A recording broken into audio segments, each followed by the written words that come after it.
זוג צעיר, רבותיי, שהתחתן, חתונה נפלאה, נכנסו ככה עמוק לחיים, עברה שנה, עוברות להם 2, 3, 6, 10 שנים, וילדים עדיין לא נשמעים בבית. הכאב גדול, קשה מנשוא. הם הלכו לרב, הרב התפלל, הרב יחד הצטרף אליהם ותמך בהם, עד שבסופו של דבר הגיע הישועה. אבל מה? התינוק, רבותיי, נולד פג. פג טנטן, ובמשך כמה חודשים הם נאלצו לשהות בין כותלי בית החולים. כשהם השתחררו, הם ניגשו לרב, אמרו לו, כבוד הרב, איך אנחנו יכולים להכיר טובה לצוות הרפואי שבאמת היה מסור מעל ומעבר? אמר להם, תקשיבו טוב, אם תיתנו להם בונבוניירות, בלונים, זה מתישהו נגמר.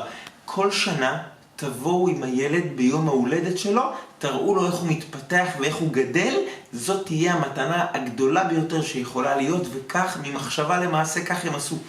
כשהוא הגיע לגיל בר מצווה, הם קיבלו מכתב ממנהל המחלקה. הוא אומר, תקשיבו טוב, כשהילד שלכם היה מטופל פה, אני עדיין לא הייתי בתפקיד.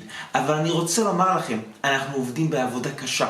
נתקלים במצבים רפואיים מורכבים ביותר, ומעולם לא באו מטבע הדברים, חוץ מהתודה הרגילה, מעולם לא ראינו מה קורה הלאה. לא ראינו לאיפה זה מתפתח.